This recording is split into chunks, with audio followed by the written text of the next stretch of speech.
Well, hello there, ladies and gentlemen, and welcome back to The Urban Hiker, the show where I get you out of that apartment and on the trail. Today we're going to go over how to find that first trail. And like always, the first step is out your front door. So let's get going.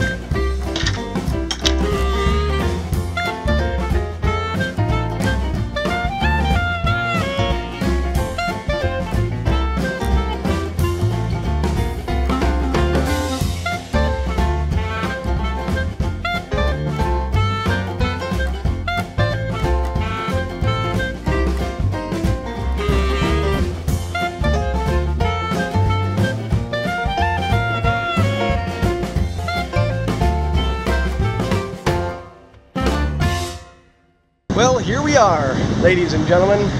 We are back in downtown Philadelphia, and we're going to find ourselves a trail. Choosing the right trail for you is very important. Not all trails are created equal. Now you're probably wondering, well, where do I start? Well, a good place to start, I've done a little research for you, is go to alltrails.com. It's a nice website that can get you started with helping find your hike. It's got details on the hikes and reviews, and there's also an All Trails app for your phone so you can take it with you. Here's a couple things to keep in mind that will be very helpful for you when choosing the right trail.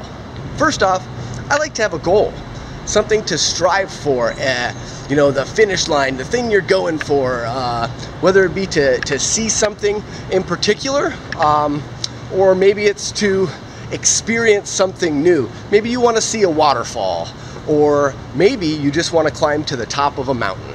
I've put this into place for my little walk today. I actually have two little goals today. I need to get something from the store, so I'm out and about, but my main goal would be, I have never seen the Liberty Bell. It's in Philadelphia, so that's where I'm going. I have an objective. Next, you remember that comfort distance that we talked about last time? That is an important variable when looking for a trail, because that is going to tell you your range and how far you're going to be able to go. Along with the distance of the trail is also the distance to get to the trail. This is very important because if it's too far from you, you're less likely to actually go on the hike. The closer the hike is to you, the easier it is to get there, and the more likely that you'll go back and do the hike again. A couple terms to be familiar with when it comes to the distance of your hike is loop trails as opposed to through hikes or through trails. Now, a loop trail is a trail that has the same beginning and the same end. It actually forms a circle. So when considering your hike, loop trails are a great hike to start with, because you don't have to set up a start point and an end point and have a vehicle waiting or have someone pick you up. It allows you to drive there, get to the trailhead, hike the entire loop, and end up back at your vehicle. Now you can take a through hike, a hike that goes from point A to point B, and just go there and back. So if you have a mile-long through hike, you can make it a 2-mile loop. You just are going to see the same thing twice. You should also consider the overall difficulty of a particular hike. Now, a lot of things go into that, such as distance, but also terrain. Whether the trail is a very groomed path, or if you're going to be bushwhacking, is it a dirt road per se, like a dirt path, or is it a nice paved or is it a nice paved trail? Also, is the trail groomed? Do people actually go out there and take care of the trail and take care of blowdowns and other things like that? That can make the trail a lot more difficult. A lot of times the information for the trail is listed, but a good source for information would be to go to the comments and see what other people say about the trails. A lot of times they'll give good information on how difficult it is or whether the trail is maintained well. Well, all right there, ladies and gentlemen. And as you can see, things have not gone exactly as planned, which is actually good because it can bring me to a very good tip when it comes to all hiking and camping in any kind of a trip is to be flexible and to expect the unexpected. So when planning your trip, it's not always good to pick a hike that is right at your limit because, well, you never know what's gonna happen. While filming this last video, on the way to the Liberty Bell, my battery goes dead. So it forces me to go back to the apartment and to fail in my journey to the Liberty Bell.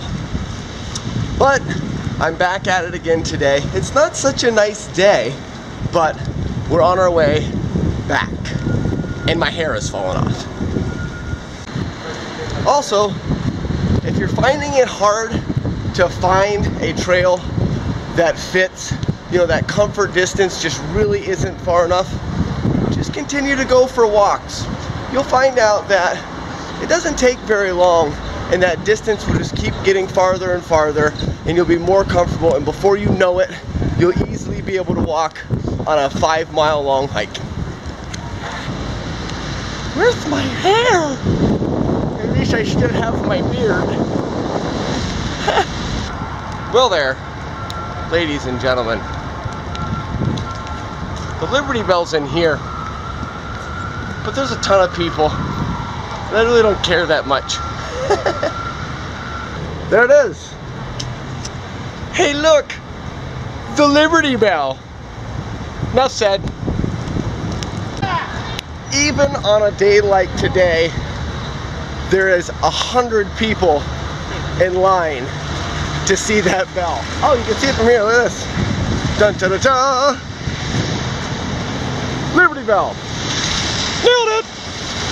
Well, that's gonna do it for this video. There's a little wind here.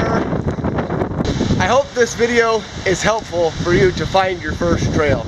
And if you have any other questions, leave them in the comments below.